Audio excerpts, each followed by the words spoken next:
の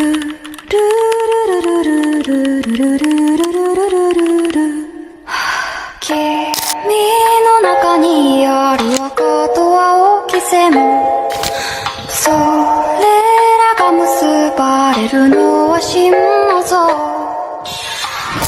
hello guys, good morning সবাইকে। তো কালকের আমরা এই হোটেলটাতে ছিলাম, ঋদ্ধি গেস্ট হাউস, এখানে ছিলাম। তো আমাদের আসতে কালকে অনেক রাত হয়ে গেছিলো, 2:30-3টে বেজে গেছে, এই সরি 8টা বেজে গেছে, যার কারণে অনেক টাইম লেগে গেছে। তো এই হোটেলটা এই প্রতীক আসছে, এই হচ্ছে আমাদের ডান দিকে গেলে গ্যাংটক দার্জিলিং আর বাঁদিকে গেলে শিলিগুড়ির দিকে যাবে।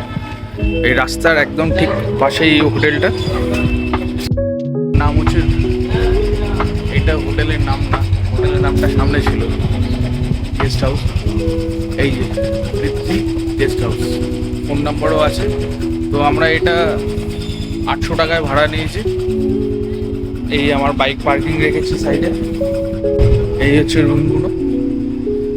খুব কম রেটের হোটেল এটা, নিজেরা রান্না করে খাওয়ার জন্য। তো আমরা আর দেখিনি কেন, আমাদের তাড়াহুড়ো ছিল বলে এই হোটেলটাই নিয়ে নিয়েছিলাম। তো এবার আমরা গ্যাংটকের দিকে যাব, ওখানে গিয়ে ব্লগটা কন্টিনিউ করব।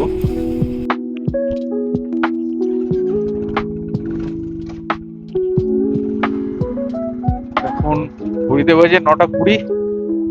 আমরা এখন গ্যাংটকের দিকে যাব।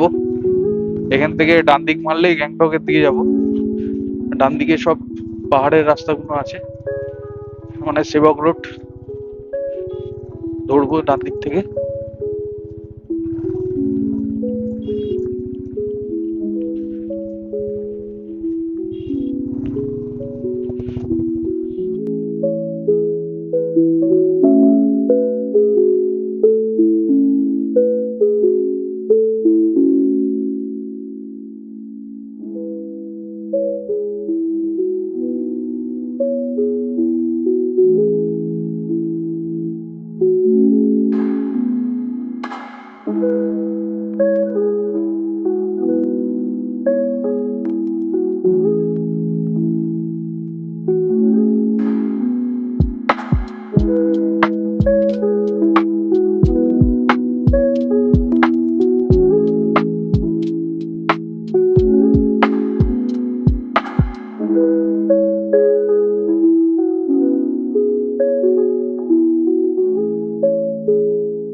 বন্ধুরা, আমরা এখন যে সিকিমের যে নতুন যে ব্রিজটা হয়েছে, দেখতে পাচ্ছি এই যে ব্রিজটা,